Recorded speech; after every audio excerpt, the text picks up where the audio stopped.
2/3 बहुमत प्राप्त गर्ने प्रधानमन्त्रीलाई मेरै पार्टीले काम कारबाही गर्न दिएन, म जनतामा जान्छु, जनताले मलाई सडकमा पछारे त्यही मरौँला, होइन भोट दिए फेरि आउँला। त प्रचण्डजी पनि गएर लिएर आए भइगयो नि। प्रधानमन्त्रीले प्रतिनिधि सभा विघटन गरिसकेपछि तपाईँ आफू जनतामा जानुहोस्, जनताले तपाईँलाई निर्वाचनद्वारा 2/3 त के सर्वसम्मत सबै भोट दिन्छन् नि, जानुहोस् न।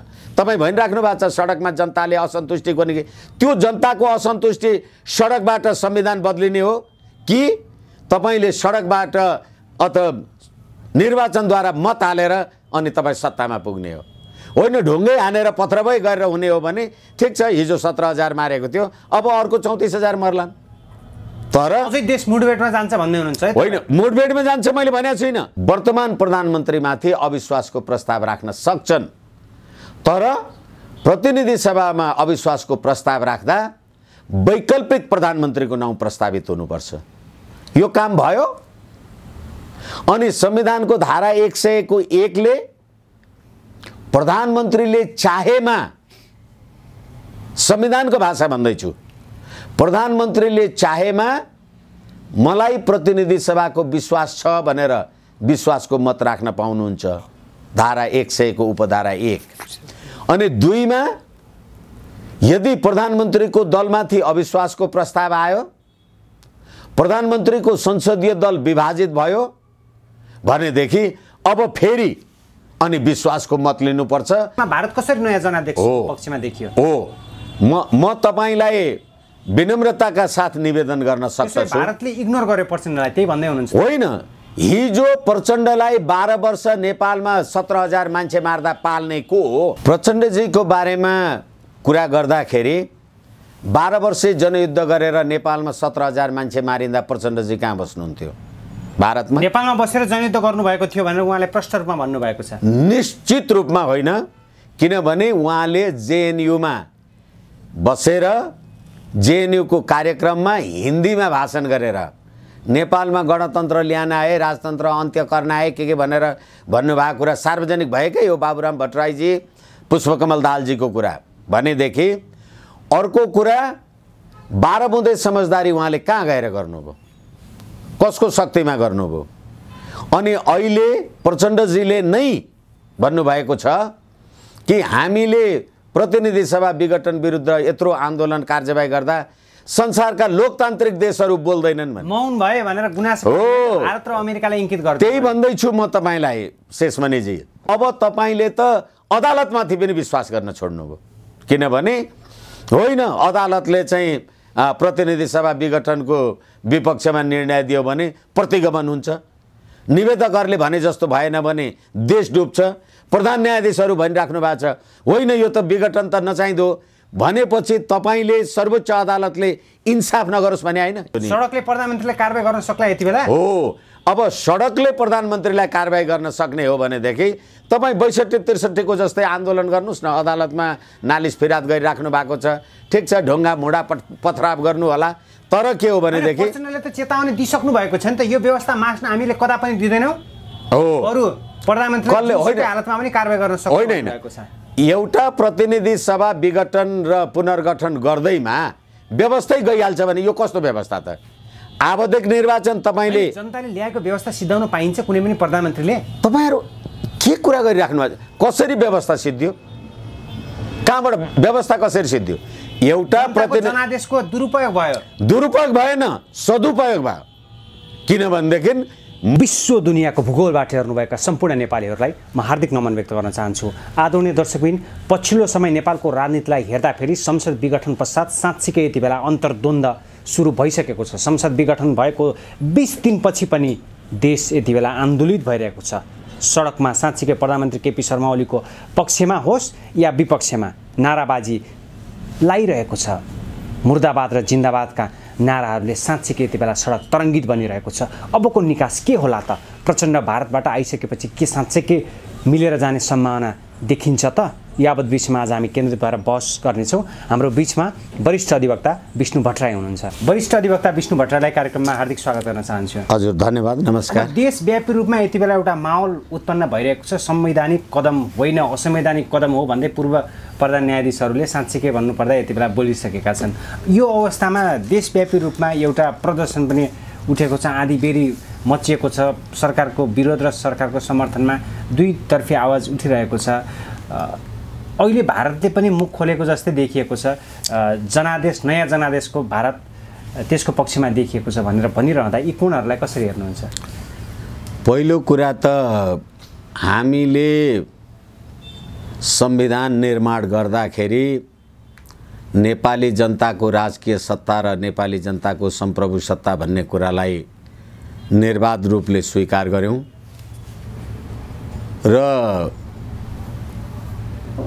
त्यो संविधानको प्रस्तावनामा हामीले विधिको शासन, बालिग मताधिकार, आवधिक निर्वाचन, निष्पक्ष, निर्भीक, सक्षम स्वतन्त्र र निर्भीक न्यायपालिका भन्ने पनि व्यवस्था गर्यौं र संविधानमा हामीले न्यायपालिकाको व्यवस्था गर्दा नेपालको न्याय सम्बन्धी अधिकार, न्यायका मान्य सिद्धान्त र यो संविधान बमोजिम हुनेछ भनेर पनि लेख्यौं। अहिले प्रतिनिधि सभा विघटन गर्दाखेरि सडकमा दर्जनौं जुलुस निस्केको छ। यति बेला प्रतिनिधि सभा विघटन गर्दाखेरि सडकमा दर्जनौं जुलुस निस्केको छ र प्रतिनिधि सभा विघटन गर्दा प्रधानमन्त्रीले संविधानको धारा 76(1) लाई उद्धरण गर्नुभएको छ। संविधान, हालाकि धेरै संविधानविद व्यक्तित्वहरू भन्नुहुन्छ यो संविधानमा प्रधानमन्त्रीलाई संसद विघटन गर्ने अधिकार छैन भन्नुहुन्छ। म निवेदन गर्न सक्दछु हैन, 4 पूर्व प्रधान न्यायाधीशले त यो असंवैधानिक कदम हो भनेर भन्नुभयो नि त, त्यसलाई हामीले नकार्ने, त्यसलाई नमान्ने हामीले होइन। 4 पूर्व प्रधान न्यायाधीशज्यूहरूले के भन्नुभयो, 4 पूर्व प्रधान न्यायाधीशज्यूहरूले के भन्नु भएन, त्यस्तै कुरा गर्ने हो भने त उहाँहरू पूर्व प्रधान न्यायाधीश हुनुभएको छ र यो संविधान संसदीय प्रजातन्त्रको बारेमा उहाँहरूले आफ्नो अभिव्यक्ति पनि दिनुभएको छ।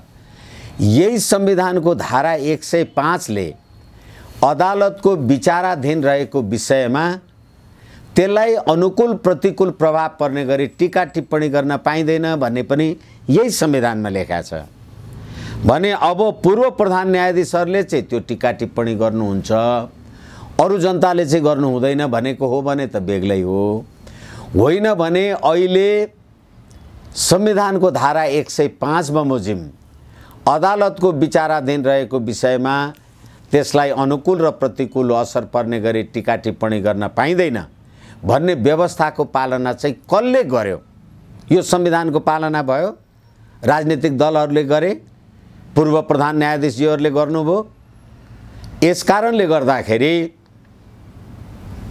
अहिले उहाँहरूको टिप्पणी म तपाईलाई भन्न सक्दछु, जनआन्दोलनको टाइममा रायमाझी आयोगले ज्ञानेन्द्र सरकारको पालामा रहेका मन्त्री परिषदमा रहेका मानिसहरूले निर्वाचन लड्न पाउँदैनन् भन्ने कानुन बनाएको थियो, सिफारिस गरेको थियो र प्रतिनिधि सभा, तत्कालीन प्रतिनिधि सभा निर्वाचन ऐनको दफा 16 अनुसार चाहिँ हरेक नागरिकले राजनीतिक दलले निर्वाचन लड्न पाउने, तर यी मन्त्रीहरूले चुनाव लड्न नपाउने भनेर रायमाझी आयोगले सिफारिस गरेको थियो।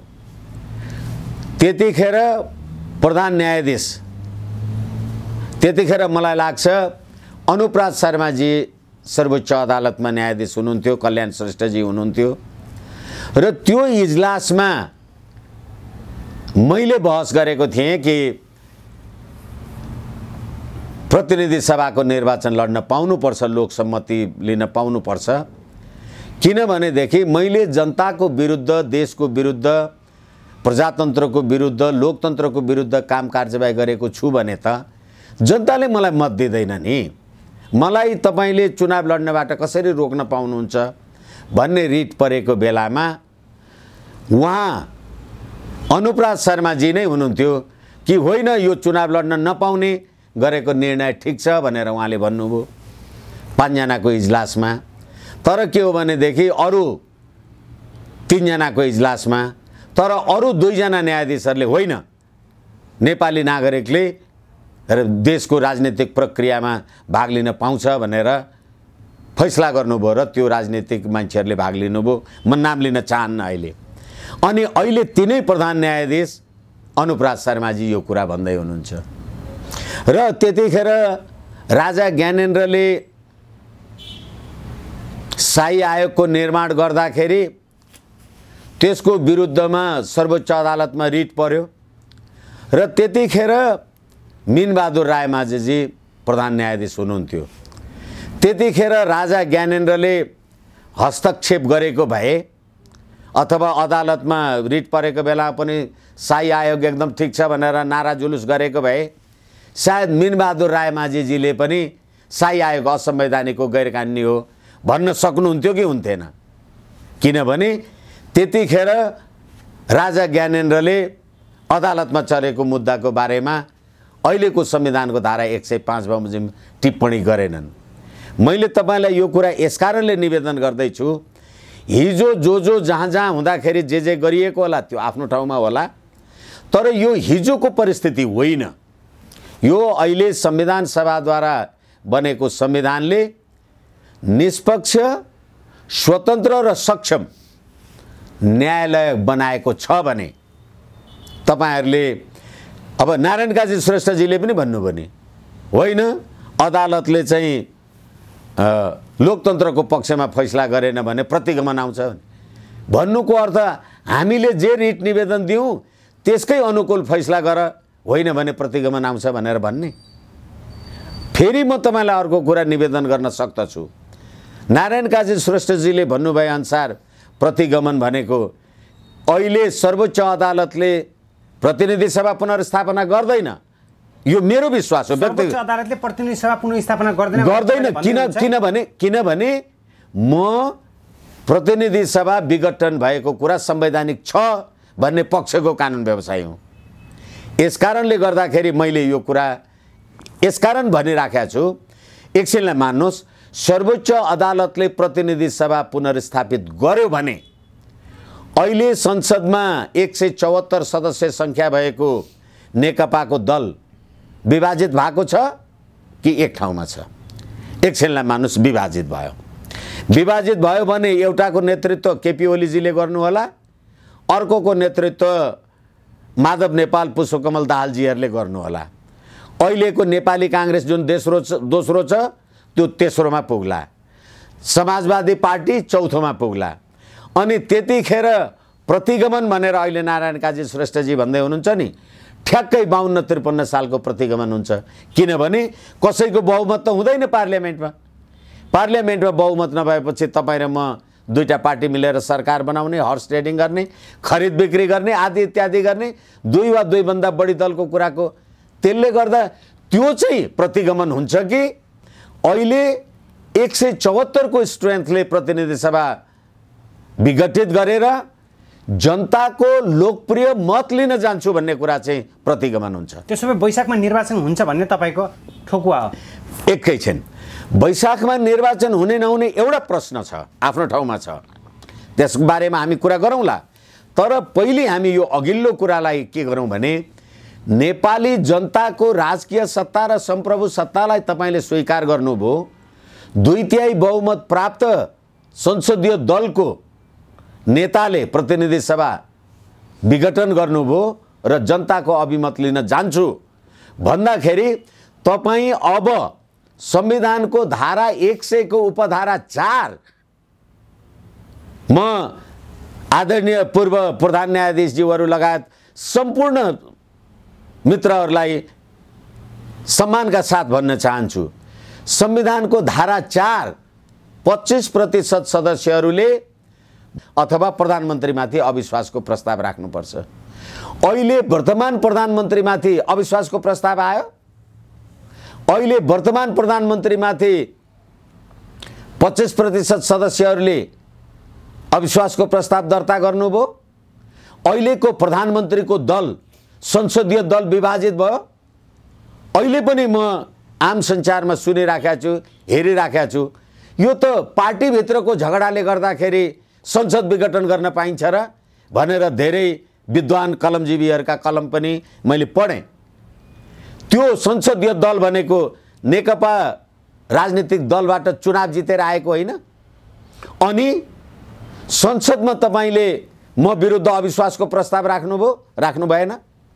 अनि तपाईँले जहिले पनि पार्टीको स्थायी कमिटी बैठक होस्, पार्टीको सचिवालय बैठक होस्, म अब उधारो सम्झौता गर्दिनँ। मलाई त हाताहाती चाहिन्छ, मलाई यो चाहियो, मलाई त्यो चाहियो, त्यो भएन भने यो हुन्छ। यस्तो गुठी विधेयक पारित भएन, त्यो पारित गर्नका लागि अथवा त्यो निष्क्रिय गर्नका लागि, त्यो जनताको हितमा थिएन भन्नका लागि नेकपाको सचिवालयले के गर्यो? त्यसो भए ठ्याक्क स्ट्रेट फरवर्ड भनिदिनु। एकैछिन प्रधानमन्त्री केपी शर्मा ओलीलाई भारतको साथ छ संसद विघटन गरिसकेपछि यो अवस्थामा? होइन, म केपी शर्मा ओलीलाई नयाँ जनादेशको पक्षमा देखियो नि त्यति बेला। होइन, प्राज्ञिक व्यक्तिहरूले भन्न थाले। हेर्नुहोस्, संसारका जुनसुकै पनि लोकतान्त्रिक प्रजातान्त्रिक मुलुकहरू 2/3 सरकार, अथवा हामी बेलायतमा कैयौँचोटि हेरिराखेका छौँ,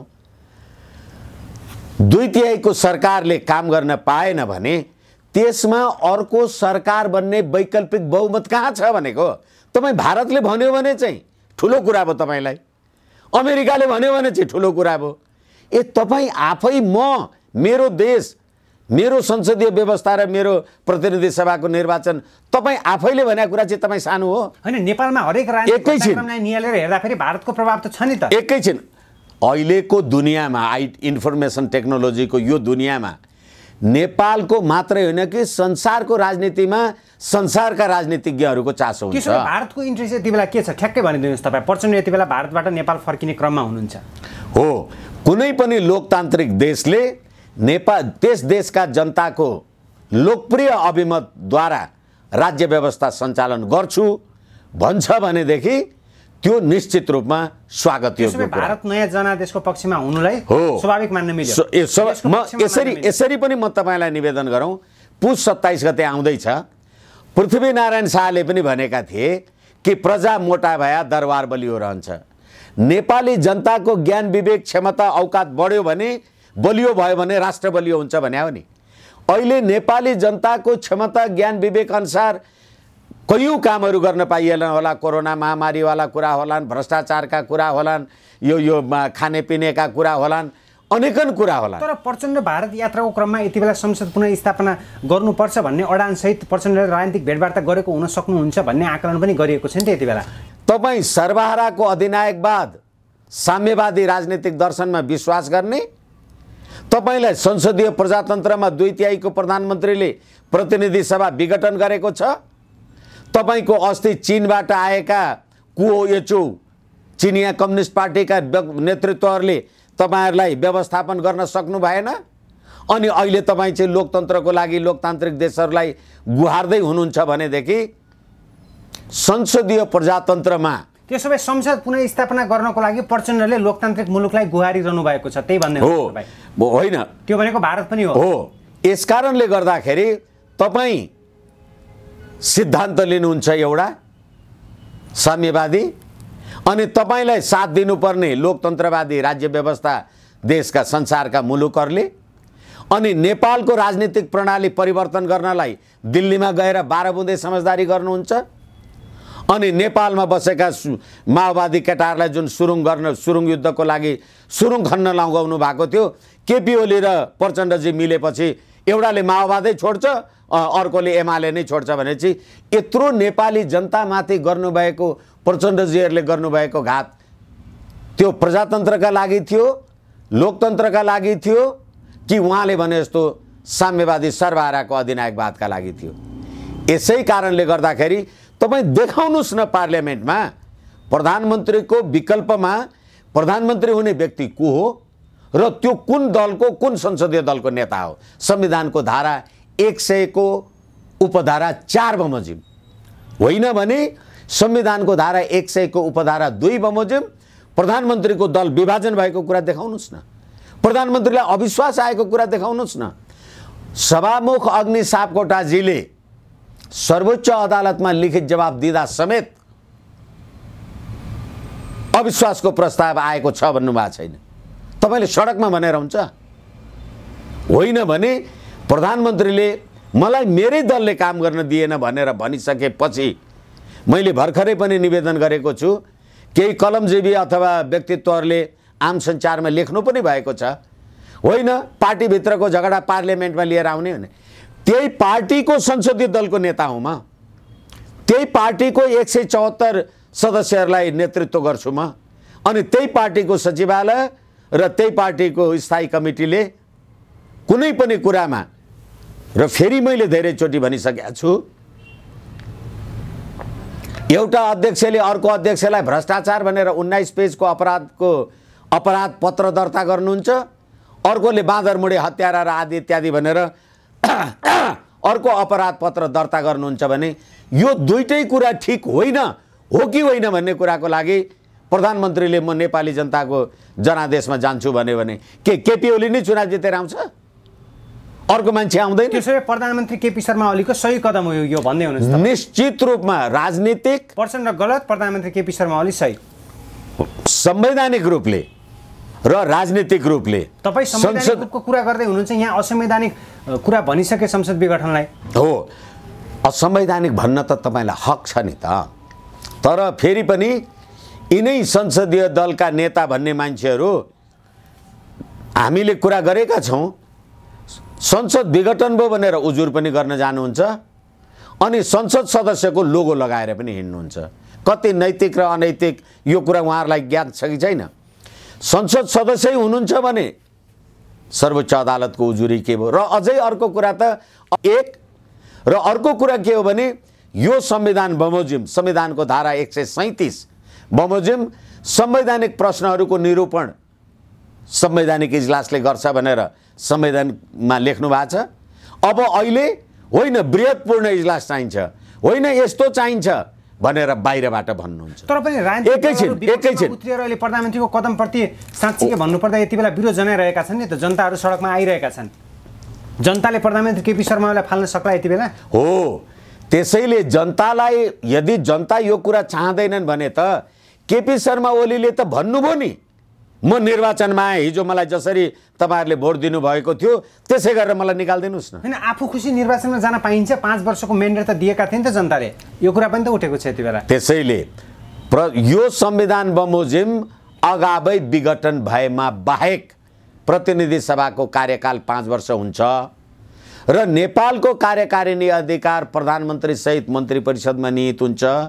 संविधानको धारा 58ले यो संविधानमा नलेखिएका अधिकारहरू अवशिष्ट अधिकारको रूपमा नेपाल सरकार संघीय सरकारमा रहन्छ भन्ने कुरा पनि लेखा छ भनेदेखि तपाईँ धेरैचोटि हामी भनिसक्यौँ, संवैधानिक परिषदको बैठक बोलाउनुहुन्छ, सारा संवैधानिक पदहरू खाली छन्, प्रतिनिधि सभाको सभामुख बैठकमा आउनुहुन्न, विपक्षी दलको नेता आउनुहुन्न। संवैधानिक परिषदले काम गर्यो? संवैधानिक निकायहरूले काम गरेनन्। तपाईँ विधेयक ल्याउनुहुन्छ, पास गर्न सक्नुहुन्न, संसदले काम गर्यो? गरेन।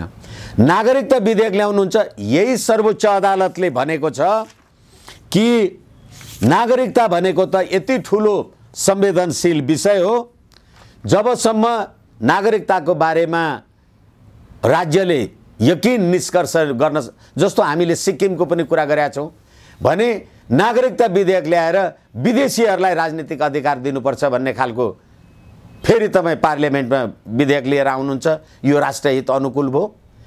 अब फेरि त्यति मात्रै होइन, प्रधानमन्त्री उप तपाईँले संसदीय दलमा अविश्वासको प्रस्ताव किन ल्याउनु भएन? तपाईँले पार्टीमा प्रधानमन्त्रीसँग अनेक रथोक सम्झौता गर्नुभयो, ती सम्झौताहरू नेपाली जनताको लागि के अर्थका हितका छन्? त प्रधानमन्त्री होइन, मलाई प्रधानमन्त्री चाहियो, त यस्तो होइन, मलाई यस्तो चाहियो, र भ्रष्टाचारको चरम चुली, चरम श्रृङ्खला, र अहिले कोरोना महामारीको बेलामा पनि प्रचण्डजी लगायतका मान्छेहरूले दसैँ पेस्की खानुभयो कि खानु भएन? के गर्नुभयो? नेपाली जनतालाई के खान दिनुभयो? अनि अहिले तपाईँलाई लोकतन्त्र चाहने देशहरूले समर्थन गरिदिनु पर्यो। तर लोकतन्त्र एकछिन तपाईँ व्यवस्था सिद्धिन लाग्यो होइन, तपाईँ मलाई यति मात्रै भन्नुहोस्। एकछिन लडाईँमा उत्रिनु भएको छ। हो, लडाईँमा उत्रिनु भयो होला। तपाईँ मलाई भन्नुहोस्, म 174 मान्य सदस्यहरूलाई प्रतिनिधि सभामा प्रतिनिधित्व गर्ने संसदीय दलको नेता हुँ भने अब म बाहेक बहुसंख्यक सांसदहरू त प्रचण्ड नेपालको पक्षमा छन् नि त, यति बेला म त उहाँहरूको पक्षमा छ। हो, पार्टी फुट्यो। किनभने अस्ति शुक्रबार निर्वाचन आयोगले प्रचण्डजीलाई पनि केपी ओलीजीलाई पनि दुईटैलाई पत्र लेखेर तपाईँहरूको हैसियत क्लियर गर्नुहोस् भन्यो। दुईटैले निर्वाचन आयोगको जवाफ दिएनन्। भनेपछि यो एउटै दल हो। कानुनी रूपमा त पार्टी फुटेको छैन। हो, अब एकछिन कानुनी रूपबाट पार्टी फुटेको छैन भने केपी शर्मा ओली संसदीय दलबाट कहिले हट्यो त? कानुनी रूपमा हट्या छैन। तपाईँले भने जस्तै संसदीय दलको नेताको रूपमा त प्रचण्ड अगाडि बढिसक्नु भयो। कसरी भनेको नि?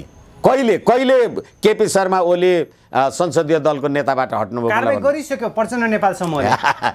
त्यस कारणले गर्दाखेरि समूहले, तपाईँ भन्दै हुनुहुन्छ नि, समूहले दलले गरेका छैन। दलको एउटा गुट नेकपा त प्रचण्ड नेपालहरूको हो नि त यति बेला। आधिकारिक भने निर्वाचन आयोगले जब तपाईँलाई चिठी लेख्दैछ आधिकारिकताको बारेमा, निर्वाचन आयोगमा त उहाँले झन्डा फरफराइ हाल्नु भयो आफ्नो पक्षमा। तपाईँ आफ्नो झन्डा लिएर जान त पाइहाल्नुहुन्छ नि, म मेरो झन्डा लिएर जान्छु। निर्वाचन आयोगले तपाईँलाई आधिकारिकता दियो कि दिएन? र तपाईँलाई आधिकारिकता दिनको लागि मेरो संसदीय दल ब्रेक हुनु पर्यो नि। त्यसो भए निर्वाचन आयोगले प्रचण्ड नेपाललाई आधिकारिकता दिँदैन? त्यही भन्नु दिँदैन होइन।